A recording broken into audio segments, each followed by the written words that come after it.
my lane fast, call it high speed. I've been working hard, yeah, I've been working nightly. If you think you'll win, not likely. I be taking shots, yeah, cold-blooded, icy. Watching numbers grow is what I call sightseeing. In the front row, run it up when they hype me. The following grows, they know how to ignite me. Call me CEO, I've been running right, see. And I ain't playing games, I create my own lane, making pleasure out of pain, turning losses into... Good evening, Steeler Nation. I hope you're having a fantastic Friday and end of the work week. I'm Daniel J., the State of the Steelers. This is our Friday night Q&A where I kind of come in and answer a couple of questions from you, the viewers. Before we get started, I kind of wanted to talk a little bit about Coach Tomlin. We had he was recently on the Pivot podcast with Ryan Clark, Fred Taylor, and Channing Crowder. And, I thought that podcast, those guys did a fantastic job.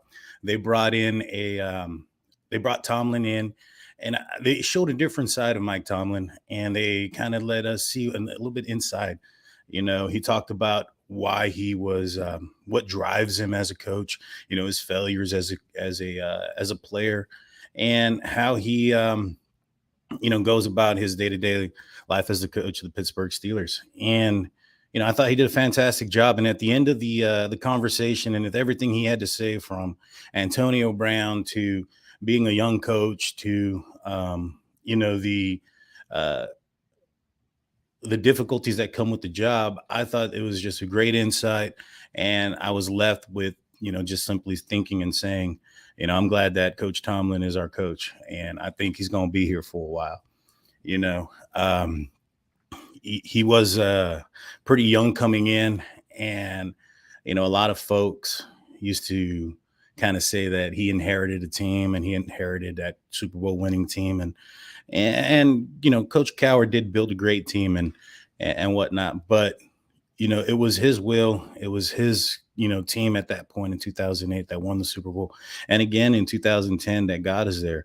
I think that if, Rashard Mendenhall doesn't drop that ball, which is quite a bit of controversy on its own, he's come out recently and discussed that he was not at fault for that, and that he was hit 4 yards in the backfield, and that it was basically the equivalent to a strip sack on a quarterback. And I was like, I don't think so. Matthews came head on, right in front of him, smacked him straight on the way you're supposed to be hit. And he's a running back. That's a different position than a quarterback. And at the end of the day, in my opinion, I don't have the stats in front of me. At the end of the day, I think that, he had the ball like a loaf of bread the entire year. His entire career almost. I remember every time he ran with the ball, I would hold my breath thinking that, someone's going to knock it out of his hands. And, at the worst and, horrific time for a fumble to happen is when it happened. Now, those plays happen. Clay Matthews is a professional. He's more than that. He's an all-pro linebacker, and that was what his job was. And sometimes those things happen, However, I don't think it's equivalent to a strip sack. I really don't. It'd be one thing if he was hit, as he was getting the ball or prior to having the ball in his hand or whatnot. I think that's a difference. But having the ball in your hands, taking a couple of steps and having somebody hit you directly in the front of you, I don't think that would be, in my opinion, considered a strip sack. And it is what it is. And you're correct, George. It was a fumble, and it's time to move on. But when it comes to that game, I'll be honest with you guys, I've only seen it once.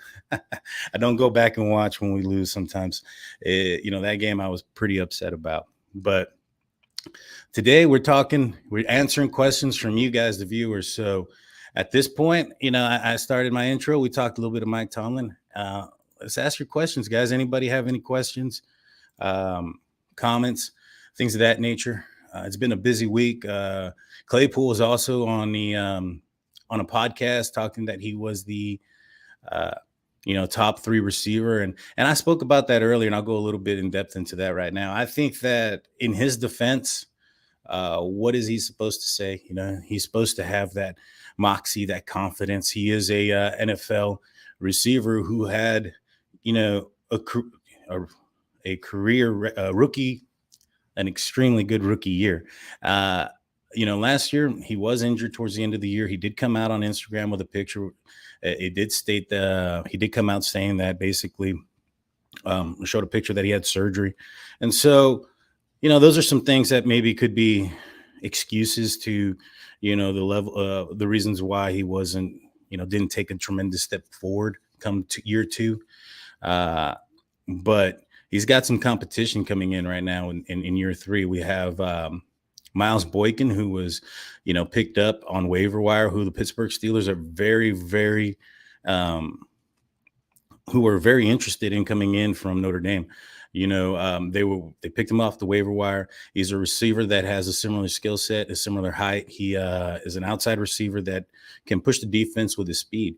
Steelers also picked up George Pickens in the draft, also a tall receiver, able to catch the ball down the field, and a physical receiver in his own.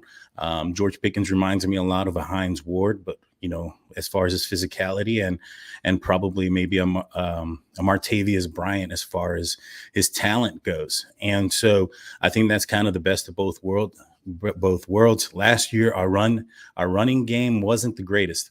And so, what do you call it? Because of that, I think that our receivers also play a pivotal, role in our run blocking. And, we had Deontay Johnson and Ray McLeod, who are smaller receivers. And so with that being said, their blocking abilities was a little bit subpar, and it didn't do so well for Najee Harris. He had to break so many different tackles. He had to do so many different things last year, make absolutely something out of nothing, and majority of the time almost hitting the backfield. Somebody like George Pickens, coming in and being like a Hines Ward from back in the day would surely help out our running game as well. He's going to help out our running game in more than just that one facet. He's also going to be able to spread the defense and make them go back. So that right there is also going to help the running game. So as defenses back up a little bit and give, some space there to protect the deep ball, that is when I believe Najee Harris is just gonna feast. Let's see. We got a couple of questions here. Let's see. Steelers fan asks, what does Mike Tomlin have to prove? Well, let's see. I know that in the Pivot podcast, Channing Crowder had asked him at one point something about, being a Super Bowl champion and having those things doesn't, he has nothing to prove. And that's kind of when Coach Tomlin went into talking about, that's swimming in comfort, relying on the fact that he once won a championship. I think that to answer this question, what does he have to prove? I guess we got to ask, what does it take to be a great coach? Because Tomlin is a great coach, and he's been doing this a long time. And for him to be, one of the top 32 coaches, he has to have some type of drive. And, he mentioned in his podcast that one of the drives that he had was, his failures as a player. However, one of the things that also makes you a great coach, outside of that is evaluating talent, acquiring talent, and bringing out the talent that you have. And I'm reminded by what Kevin Colbert stated one time when he was retiring. He stated that the task was more than. And so I think that when you have two guys that have worked together for a long period of time, that they're going to have the same kind of mindset. So the task is going to be more than. And I think that right now, what Tomlin hasn't done as a professional head coach is develop a franchise quarterback. When he came into the league, he was Ben Roethlisberger was already, when he came to the Pittsburgh Steelers, Ben Roethlisberger was already a franchise quarterback. And so, he hasn't developed that. If we look at the quarterbacks that Mike Tomlin has drafted or even given a first grade talent, such as Mason Rudolph, and when we have Josh Dobbs and Landry Jones, I mean, majority of the time that he's been here, he's not been trying to acquire a franchise quarterback. Maybe Mason Rudolph might have been the first, attempt at bat for a franchise quarterback. And so with that said, I think that wasn't really, a home run, so to speak.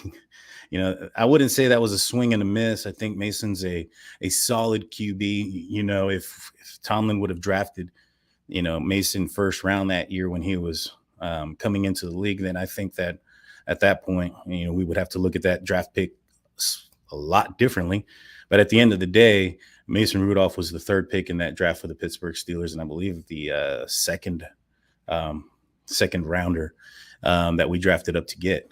And so, he hasn't developed a franchise quarterback.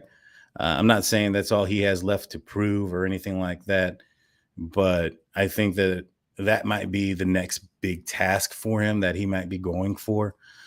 He was very, very giddy and very excited about the Kenny Pickett draft.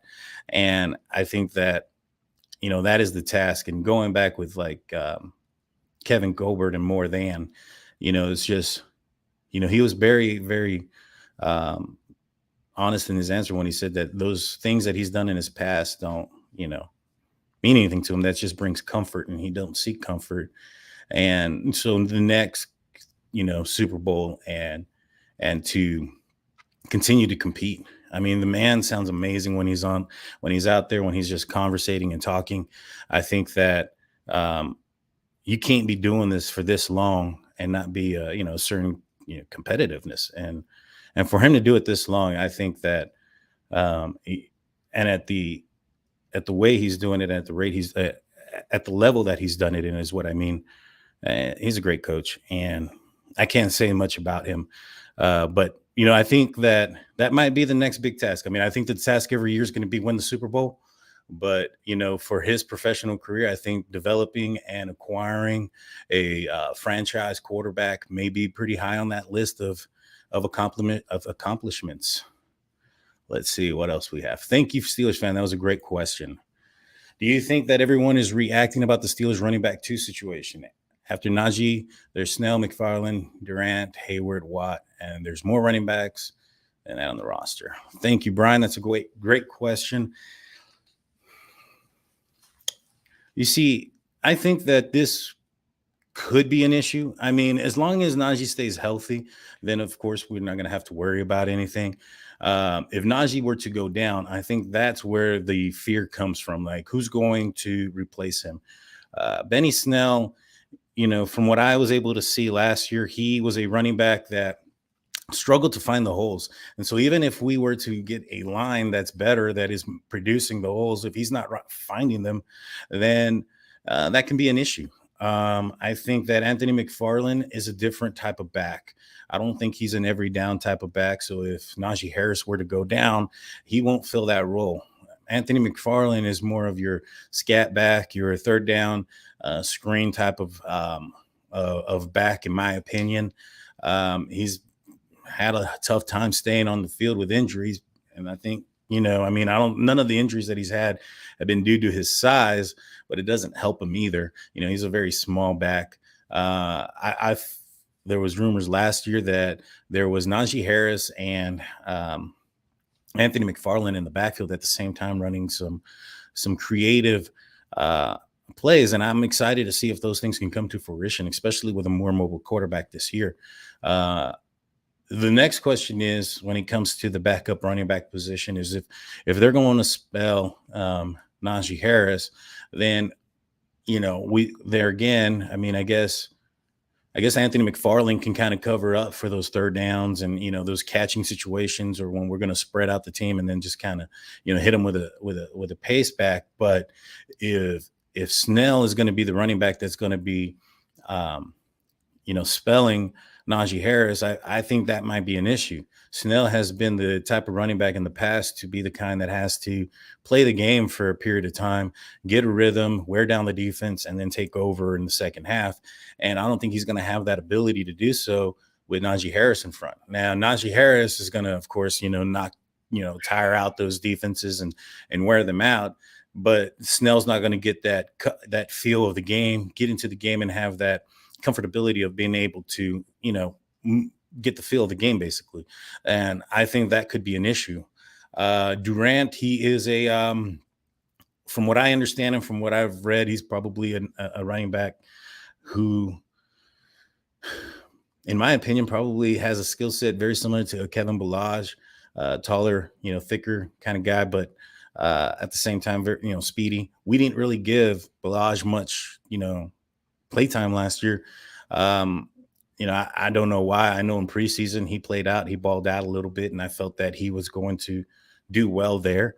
But we never really gave him an opportunity, and I'm not sure why.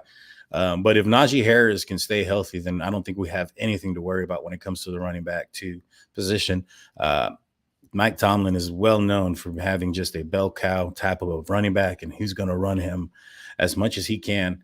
And, I guess a big concern would be the length of the season and doing that. But if he can stay healthy and he can, and we can get maybe Anthony McFarland a little bit more in the third downs and allow Najee to take a little bit of a break there, then I think we'll be all right. But it could get a little scary if something happens. Let's see what else we have. This is a good question. Jaime Garza, do you have any surprise cuts? Let's see. Well, we can start off with probably a gimme, which wouldn't be a surprise then, right? But let's go through it. It would be the somebody on the defensive line. It's gotten kind of heavy there, with the recent signing of Ogunjobi. Let's think. We have a staple point there in Cam Hayward. He ain't going to go anywhere. Loudermilk, he was the draft pick last year that we drafted. We went up into the draft pick. We have Ogunjobi, Liao, who was just recently drafted. So that leaves us with 1, that's 2, 3, 4. So we still have we have the Davis brothers left. We have Wormley, we have Liao, and we have Tyson Alu. The Pittsburgh Steelers typically only keep 6 defensive linemen. I think that there's going to be a battle there between Wormley and Alu, to be 110% honest with you guys. Alu's getting up there in age. He wasn't here for the majority of the last season due to an injury. And who knows what that injury could have done, to his, ability to play and to come back the player that he used to be. And so I think that Alu and Wormley are going to be 2 guys that are going to be fighting out. They're going to be that 2 dogs, 1 bone, so to speak, when it comes to the defensive line. Chris Wormley does very well against the Baltimore Ravens. And if we're playing the Baltimore Ravens 17 times, then I think that, it'd be great to have him on. But, he struggles against run defense, and he was a big part and a big reason why our run defense last year was pretty bad. So I'm thinking that there's a potential there for Wormley to be the odd man out. Alu the year before was very strong against the run, and seeing him kind of, seeing his absence and what that did to our defense, I'm thinking that, I think it might be Chris Wormley now. I think we might have some surprise moves coming up. My big surprise move that I think might happen would be, don't be surprised. And then this is just me thinking, there's no rumors or anything out there, but I'm thinking that with the acquisition of the free agent Miles Boykin and the drafting of George Pickens, and how much draft capital receivers have gotten, don't be surprised if once the 53 comes that Claypool isn't on there due to some type of trade. I don't think we're going to cut him. We're not going to let him go straight out, but he could become some type of trade bait, especially if, and there's an injury somewhere to a wide receiver. Don't be surprised if we move away from him. I was very curious as to how, or not curious, but I found it very interesting that the Pittsburgh Steelers moved extremely fast when they picked up Miles Boykin on the wire, and then when drafting George Pickens, two receivers like again that are very tall, very fast, and are supposed to be what Claypool is, similar skill set to what Claypool is supposed to bring to the Pittsburgh Steelers. So I think that might be a big surprise move. Don't be surprised if that ends up happening. I actually look forward to it. I think that George Pickens is going to be an amazing receiver. I think, I think we can use Miles Boykin in the slot the way has been rumored or speculated to be that Claypool has been playing here recently. I don't think Claypool is going to push Deontay Johnson and George Pickens once he gets on the field. I don't think he's going to push him there. So his only position to be on the field, if he's going to want to be a starting receiver, is going to be in the slot position. And Claypool seems to have trouble staying on his feet when he has the ball. That's going to be a big issue going in the middle, getting hit and having to take on those linebackers and safeties coming over the middle. So it'll be interesting to see if he's on there. It's a move that I wouldn't be surprised making, to be honest with you guys. I'm not a big fan of Chase Claypool. I think that he's very arrogant and childish, to be 100% honest with you. He came out on that I Am Athlete podcast and he even mentioned that he was going to do TikToks throughout the season, that he was going to wait until we started winning and then start doing TikToks. And, we just, as much as I love Juju and I wish he would have stayed, that aspect of what he brought, that attention that he brought, that TikTok attention, I didn't like. And, the dancing on the logos and things of that nature was unclassy. And it was something that I did not like. I'm really not looking forward to more of that type of crap. 110% honest. If you're going to have an attitude and you're going to be a physical receiver, I would prefer George Pickens, who's getting in fights on the field, versus, a receiver dancing on somebody else's logo. That's just me. Let's see what else we got now. Let's see. What else we have? Where did he go? Will Lario have a locker next to Mason? If Mason ends up somehow getting the starting position and throws a pick, I hope so. Let's see. I'm just kidding, guys. I like Mason Rudolph. I actually have a Color Rush jersey of Mason Rudolph. I got back in 2019 when he came in. I felt that he had an opportunity to be the next potential heir apparent, but Earl Thomas, when he played with the Baltimore Ravens, ended that conversation pretty quickly. And I feel bad for Mason. He had a tough year that year. Going back, he came in right away against Seattle Seahawks. He threw a pick that wasn't his fault, that went through Moncrief's hands, and then he gets knocked out. Then he has his helmet beat up against him, and in my opinion, he rushed back. Seeing the hype, that Duck was getting. I don't think he wanted to lose his starting position to a undrafted, free agent rookie with the name Duck. It didn't look good. So I think he rushed himself back. I think he would have done better for himself if he stayed off the field a little bit, not came back so quickly. I watched him play in Miami in Pittsburgh that year against Miami. And one thing that I took away from that game was that I thought Mason Rudolph was okay. I thought that he made the right choices and the right decisions. I just thought that those decisions and those choices came about a second late. I felt that the game was like a full second faster, than where he wanted to be. And that the ball, it was almost like he waited for the receiver to come open before he threw the ball versus throwing the ball as the receiver is coming open. And those things, I thought that if he could fix those things, that he could be a good quarterback. But listening to Arthur Moats here recently and on the Arthur Moats and when Deke Experience, he comes out on SNR, which is Steelers Nation Radio, and they get the privilege of watching the team play and practice during OTAs and minicamp. And he made a observation stating that Mitch Trubisky was about a half second or half step faster than Mason Rudolph to the reads and to their progression of the defense, especially coming off a play action pass. And I felt that, it's been 5 years, it's been 3 years since 2019. And it seems like it's been 5 years since he's been in the league, 3 years since 2019. And it seems like he's still at the same level. He's not progressed. So at this point, I think that, maybe a change of scenery would be good for Mason Rudolph. And maybe a change of, just that, a change of scenery, a change of the team, the head coaches get a fresh start somewhere. And maybe he can be a decent QB somewhere out there. And I think he's another one that I don't see making the 53 team, the roster. I don't see the reason to have him, if he does. And I had a conversation with Dave Schofield. Please go back and look at that. That was on this channel here earlier in the week. And in that conversation, we spoke that we believe that, or he believed that Mason Rudolph would be the second quarterback. And he made a statement that I kind of agree with. And he stated that if Mitch were to go down to an injury, and it was an injury that was, a significant period, maybe 3-4 weeks or whatnot, that he doesn't feel that maybe Mason would be the next guy coming in, that even though he's the backup, he may stay in that position and Kenny could just jump up in front of him at that point.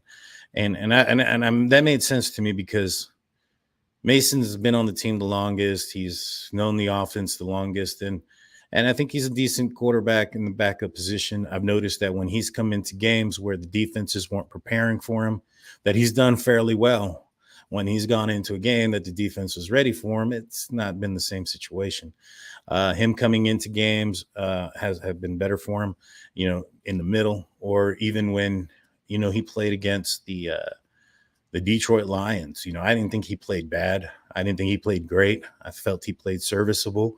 And if, Pat Freiermuth doesn't fumble, and if, Deontay Johnson don't fumble in overtime, I think that the outcome of that game is different. That doesn't mean I think that he deserves to be the franchise guy, because he should have beaten the Detroit Lions that were winless at the time. But I don't think he deserved that tie or that loss or that stigma of being a really crappy quarterback. But I think he'll be a strong number 2. I feel bad for the guy. I had some high hopes for him, but we'll see. Maybe a change of scenery, maybe a change of location will do good for the young man, and he'll get his feet under him.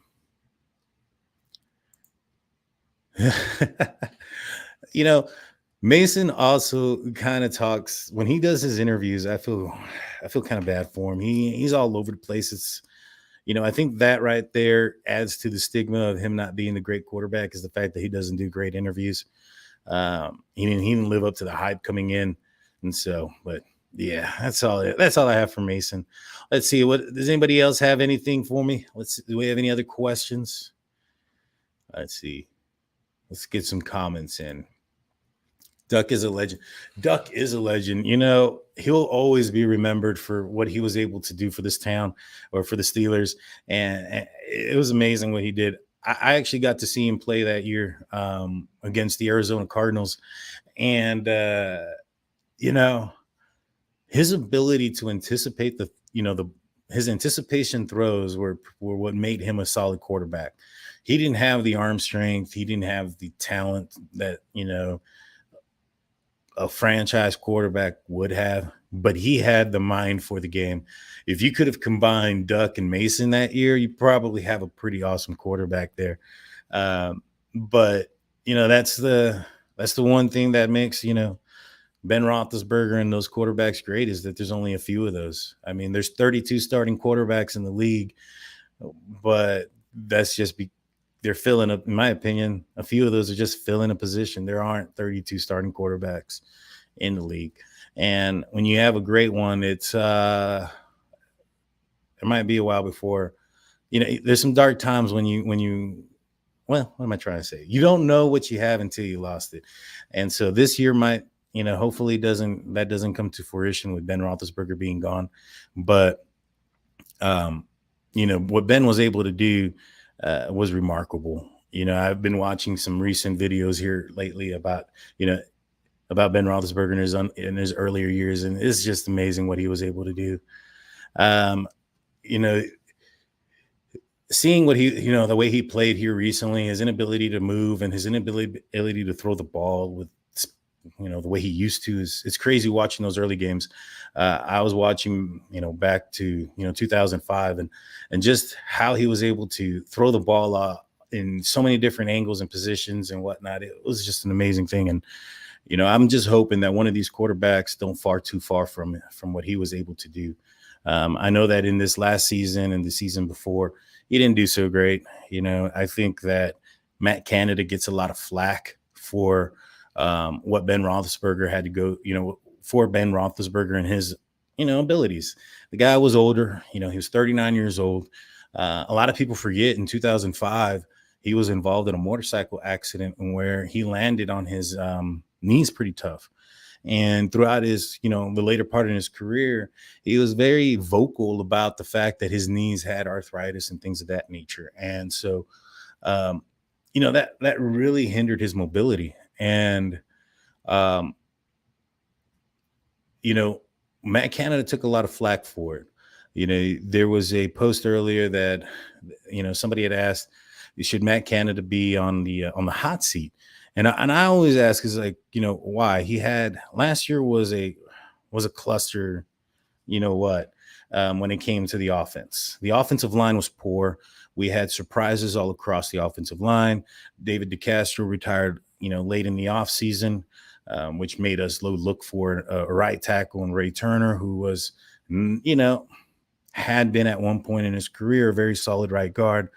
But in all honesty, the past couple of years, whether it was, with the Chargers or if it was with the Panthers in his last season there, he kind of took a step back. And so he wasn't the greatest right guard. We had an undersized center who had never played the position before. And, had only played 5 games in college.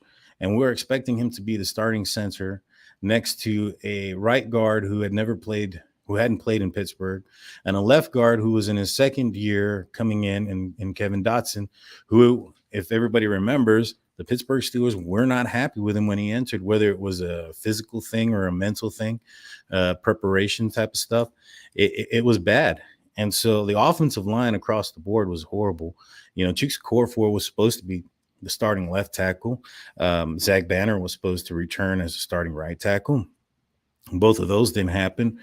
Zach Banner returned to being a swing tackle. There's been a lot of talk about, we got kind of lucky when it comes to Dan Moore that, even Mike Tomlin stated that he brought something that they weren't expecting. His abilities were a lot better than what they thought it was going to be. And he did great. But at the end of the day, he was still a rookie left tackle, and he made a lot of rookie mistakes. And so we had an offensive line that was just really poor. And so, our offensive line coach in Clem didn't even finish the season as the position coach. That says a lot. He actually took a job in Oregon doing the same thing. And so that just kind of leads to why we were so handcuffed as to why we had to run the offense we had to run. We had a quarterback that wasn't going to run around. He wasn't going to throw people off of him as he had done in his past. And so the game plan was going to be short passes, intermittent passes, and the run game. And so what did that mean? That the defenses were going to play up close. They weren't going to, bite on the double moves or any of those things. They were going to bite on the double moves because they knew that we didn't have enough time to throw a double move route. So the first move that they came, they were tackling them down, going down at them. And that had been something that had been happening since, the year before last, the 2020 season. And I say it often that we went 11-0 that season solely because Ben Roethlisberger did not play in 2019. And when he came in 2020, defenses were preparing for Ben Roethlisberger prior to his elbow, which was deep passes down the sideline and over the middle of the field. And they prepared for that, and they came in with that game plan. And when we threw short under, 2-second, time passes real quick, hike, snap, pass, and then, that won us 11 games. Once defenses started to figure out, it didn't take a good defense to beat us. A good team to beat us. It's the Washington Commanders. I think that the fact that our offense didn't change, not just that year and then going, at the end of that season, but we had an entire off season, and then we come back and we play pretty much the same, poor type of, offense. Our rushing game is so poor. Nothing changed. And the thing is, I think it had a lot to do with, we were handcuffed with an aging quarterback and an inexperienced offensive line. Now this year, there's no excuses. We got, Mason Cole, and the acquisition of Mason Cole and James Daniels is huge on it for our offensive line. They're young, experienced, top pedigree offensive linemen. Well, at least James Daniels is, that I think are going to play a huge role.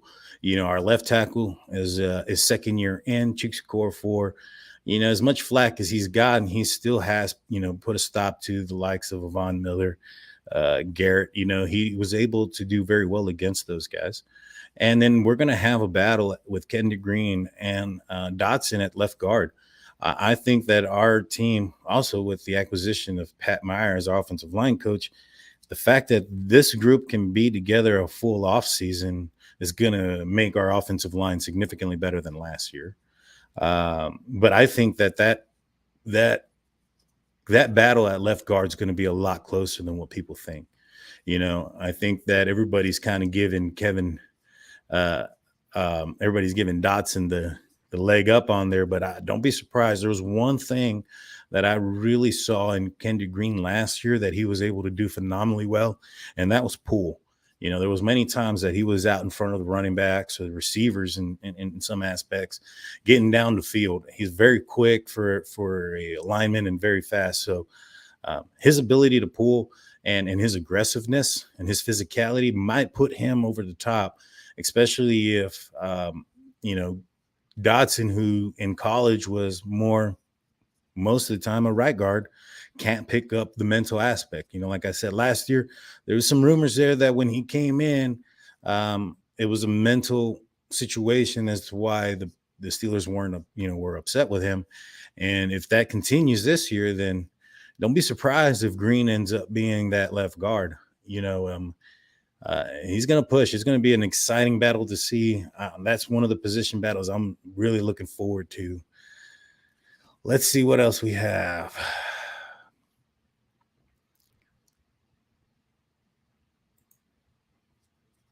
I completely agree, Ashish. I'm sorry if I butchered your name. Trey Turner was really awful for us. The Steelers freak. Yep, I completely agree with this. Even what's his name? Mason Rudolph came out recently and stated that they had like a fraction of the playbook due to the fact that they had to accommodate the quarterback position.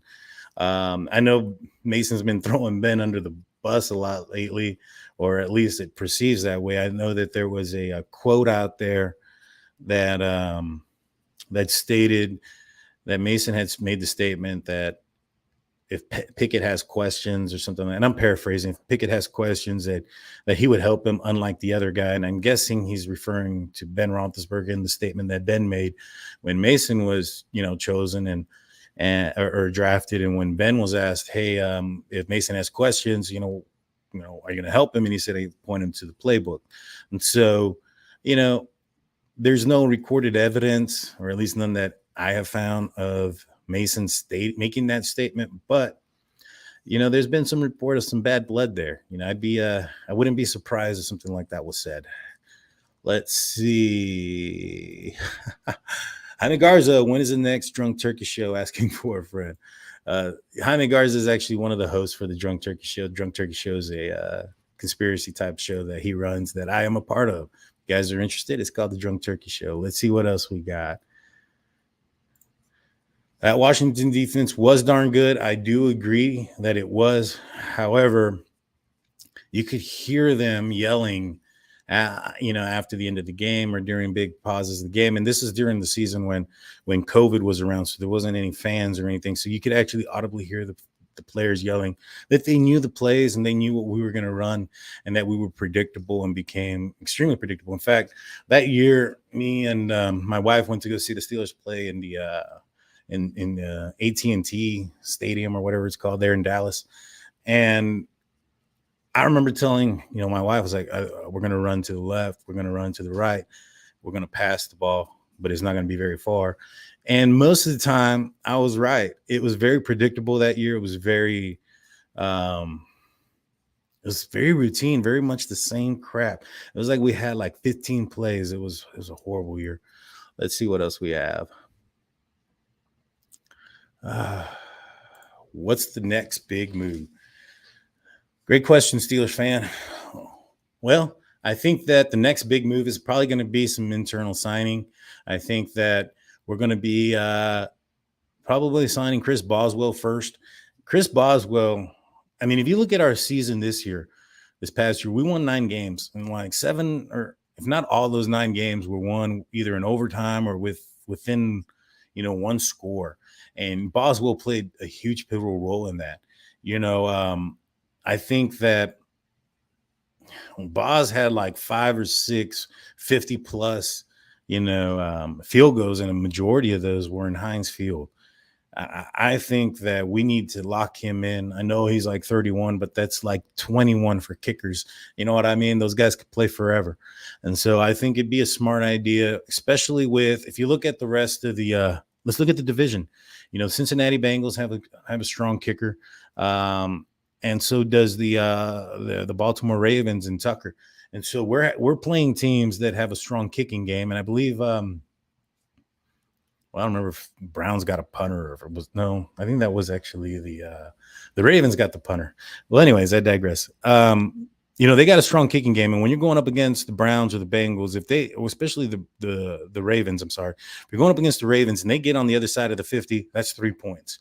So we need to have a weapon that is basically the same thing. And Boz, in my opinion, has been way more consistent. He's been, especially last year, he has been more consistent. He doesn't have the leg that Tucker has, but he has the accuracy and the precision, and he has the ability to make game-winning field goals under pressure.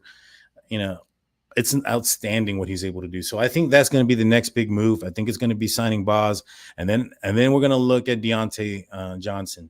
A lot of folks were thinking that maybe perhaps the Steelers are going to be trading Deontay Johnson, or just having him this year, then franchising him next year, and then seeing what he does.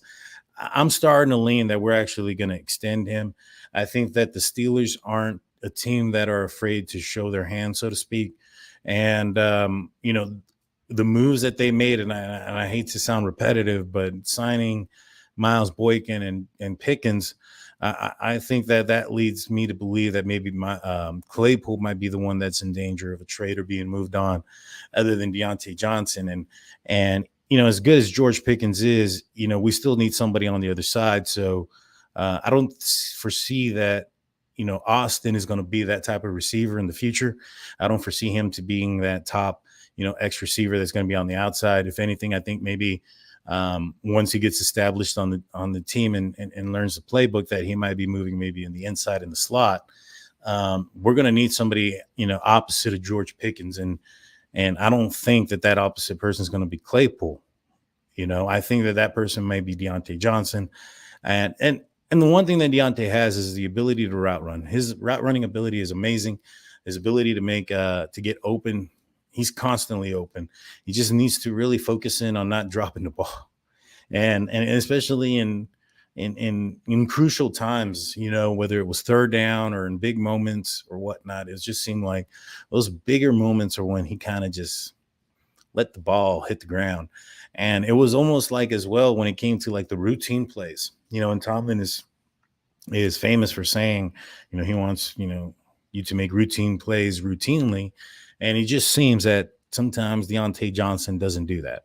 And I would think that, if he can shore that up and he can really show what he can do now with a mobile quarterback and a quarterback that can throw the ball down the field a little bit and maybe even make a little bit more time in the pocket, it's going to be his year to shine. And if, I think that it would be smart of the Pittsburgh Steelers to extend him, seeing the recent signings of some of what these receivers are making.